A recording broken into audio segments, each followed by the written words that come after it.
Hello friends, welcome to Abi's vlogs. ഞാനിന്ന് നിങ്ങളുടെ മുമ്പിൽ എത്തിയിരിക്കുന്ന ഒരുപാട് ഗുണങ്ങളുള്ള ഒരു തോരൻ്റെ റെസിപ്പിയുമായാണ്.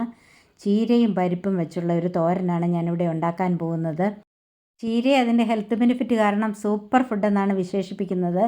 ചീരത്തോരൻ വയ്ക്കുന്നതിന് വേണ്ടി ഞാനിവിടെ കുറച്ച് പച്ചച്ചീര എടുത്തിട്ടുണ്ട്.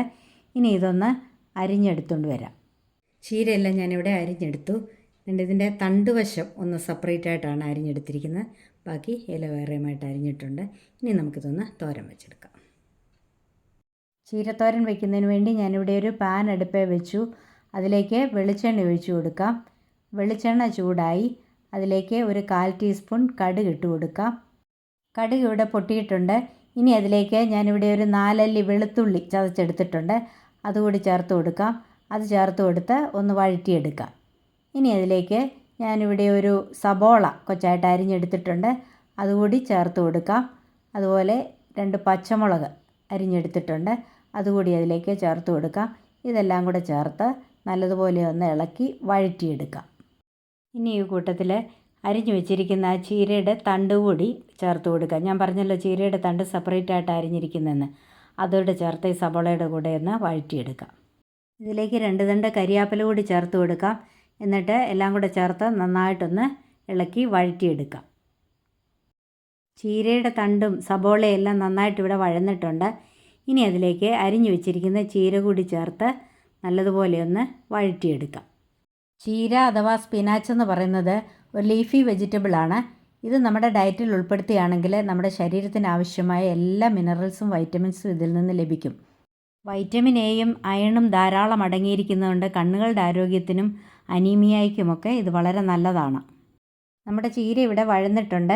ഇനി ഇതിലേക്ക് കുറച്ച് തേങ്ങാപ്പീര കൂടെ ചേർത്ത് കൊടുക്കാം. തേങ്ങ വലിയ പീരയാണെന്നുണ്ടെങ്കിൽ ഒന്ന് ചതച്ചിട്ട് ചേർത്ത് കൊടുക്കണം. ഞാനിവിടെ കൊച്ചായിട്ടാണ് തിരുമ്മി എടുത്തിരിക്കുന്നത്. അതുകൊണ്ട് അതുപോലെ തന്നെ ചേർത്ത് കൊടുക്കുന്നു. ഇനി ഇതിലേക്ക് ഒരു 1/4 ടീസ്പൂൺ മഞ്ഞൾപ്പൊടി കൂടി ചേർത്ത് കൊടുക്കാം. ആവശ്യത്തിന് ഉപ്പ് കൂടി ചേർത്ത് കൊടുക്കാം. എന്നിട്ടിത് നല്ലതുപോലെ ഒന്ന് ഇളക്കി കൊടുക്കാം.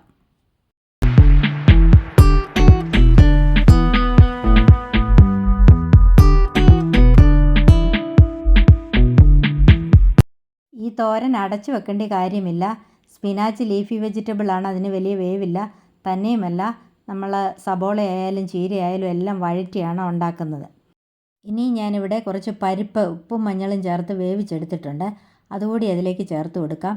എന്നിട്ട് നല്ലതുപോലെ ഒന്ന് ഇളക്കി കൊടുക്കാം. എനിക്ക് ഈ സ്പിനാച്ചിൻ്റെ ടേസ്റ്റ് അത്ര ഇഷ്ടമില്ല. അതുകൊണ്ടാണ് ഞാനിവിടെ പരിപ്പ് ചേർക്കുന്നത്. ഇതിൻ്റെ ഗുണങ്ങൾ ഓർത്താൽ ഇത് കഴിക്കാതിരിക്കാനും പറ്റുകയില്ല. ഇത് ഗാർഡൻ ഫ്രഷ് ചീരയാണ്. അതുകൊണ്ട് യാതൊരുവിധ വിഷവുമില്ല. നിങ്ങളുടെ വീട്ടിലെ ചീര ഉണ്ടെങ്കിൽ ഒരു മൂടേ ഉള്ളെങ്കിൽ പോലും അത് കളയരുത്. ഇതുപോലെ തോരനൊക്കെ വെച്ച് അത് ഉപയോഗിക്കണം. ബ്ലഡ് ഷുഗറും ബ്ലഡ് പ്രഷറും ഒക്കെ കുറയ്ക്കാനും അതുപോലെ തന്നെ ബോണിൻ്റെ ആരോഗ്യം മെച്ചപ്പെടുത്താനും ക്യാൻസറിനെ ചെറുക്കാനും ഇമ്മ്യൂൺ സിസ്റ്റം ബൂസ്റ്റ് ചെയ്യാനും ഒക്കെ വളരെ നല്ലതാണ് ഈ ചീര. ലോ കലോറി ഫുഡായതുകൊണ്ട് വെയിറ്റ് കുറയ്ക്കാൻ ആഗ്രഹിക്കുന്നവർ ഇത് അവരുടെ ഡയറ്റിൽ ഉൾപ്പെടുത്തിയേച്ചാൽ മതി. വെയിറ്റ് കുറഞ്ഞു കിട്ടും. നമ്മുടെ തോരൻ ഇവിടെ ഏറെക്കുറെ റെഡി ആയിട്ടുണ്ട്. അതുപോലെ വെന്തിട്ടുമുണ്ട്. ഇനി ഇത് നമുക്കൊന്ന് നിരത്തി കൊടുക്കാം. എന്നിട്ട് നല്ലതുപോലെ ഒന്ന് തോർത്തിയെടുക്കാം. ഇത് ലോ ഫ്ലെയിമിലിട്ട് വേണം ഉണ്ടാക്കാനായിട്ട്. ഞാനിത് ഒട്ടും വെള്ളം ചേർത്തിട്ടില്ല, അതുപോലെ അടച്ചു വെച്ചിട്ടുമില്ല. നമ്മുടെ തോരൻ ഇവിടെ നന്നായിട്ട് തോർന്ന് റെഡി ആയിട്ടുണ്ട്. ഇനി നമുക്ക് തീ ഓഫ് ചെയ്ത് വാങ്ങി വെക്കാം. എന്നിട്ട് മറ്റൊരു പാത്രത്തിലേക്ക് മാറ്റാം. അപ്പോൾ നമ്മുടെ ന്യൂട്രീഷണൽ പവർ ഹൗസ് ആയിട്ടുള്ള സ്പിനാച്ച് തോരൻ ഇവിടെ റെഡി ആയിട്ടുണ്ട്. ഇത് 0 കൊളസ്ട്രോൾ 0 ഫാറ്റാണ്. എന്നാൽ വൈറ്റമിൻസും ന്യൂട്രിയൻസും ധാരാളം അടങ്ങിയിട്ടുണ്ട്. അതുകൊണ്ട് തന്നെ ഈ ലീഫി വെജിറ്റബിളിനെ സൂപ്പർ ഫുഡെന്നാണ് വിശേഷിപ്പിക്കുന്നത്. അപ്പോൾ ഇതുപോലെ എല്ലാവരും ഒന്ന് ട്രൈ ചെയ്ത് നോക്കണം. എൻ്റെ വീഡിയോ ഇഷ്ടപ്പെട്ടെങ്കിൽ ലൈക്ക് ചെയ്യണം, കമൻറ്റ് ചെയ്യണം, മറ്റുള്ളവർക്കൊക്കെ ഒന്ന് ഷെയർ ചെയ്ത് കൊടുക്കണം. സബ്സ്ക്രൈബ് ചെയ്യാതെ ആരെങ്കിലും ഉണ്ടെങ്കിൽ ഒന്ന് സബ്സ്ക്രൈബ് ചെയ്ത് സപ്പോർട്ട് ചെയ്യണേ. അപ്പോൾ ഇനി മറ്റൊരു വീഡിയോയുമായി കാണാം. Till then bye bye.